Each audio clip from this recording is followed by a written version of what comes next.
மாவட்டங்களில் 3 நாட்கள் கனமழைக்கு வாய்ப்பு. 16ஆம் தேதி முதல் வடகிழக்கு பருவமழை தீவிரமடையும் என வானிலை ஆய்வாளர்கள் கணிப்பு. திருச்சியில் காவலர் குடியிருப்புக்குள் இளைஞர் வெட்டி படுகொலை. முன்பகையால் கொலை செய்த 4 பேர் கைது.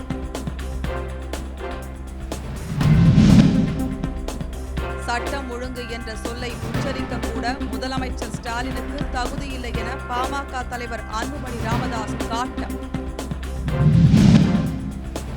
வாக்காளர் பட்டியல் சிறப்பு தீவிர திருத்தத்தை எதிர்க்க அதிமுகவுக்கு தைரியம் இல்லை என முதலமைச்சர் ஸ்டாலின் சாடல். கள்ள ஓட்டு போட முடியாது என்பதற்காகவே வாக்காளர் பட்டியல் சிறப்பு தீவிர திருத்தத்தை திமுக எதிர்ப்பதாக எடப்பாடி பழனிசாமி குற்றச்சாட்டு.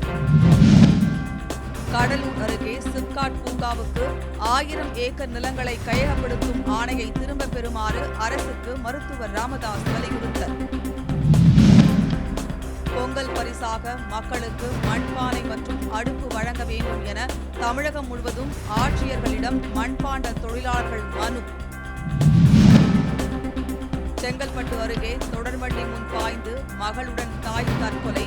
குளத்தில் மூழ்கி மகன் உயிரிழந்ததால் உயிரை மாய்த்துக் கொண்ட பரிதாபம். பணி நீக்க காலத்தை பணிக்காலமாக அறிவிக்க கோரி தாராபுரத்தில் கண்களில் கருப்பு துணி கட்டி கையில் தராசு ஏந்தி சாலை பணியாளர்கள் போராட்டம். நேபாளத்தில் நடைபெற்ற பன்னாட்டு போட்டிகளில் பங்கேற்று பதக்கத்துடன் திரும்பிய மாணவர்களுக்கு சொந்த ஊரான கம்பத்தில் உற்சாக வரவேற்பு.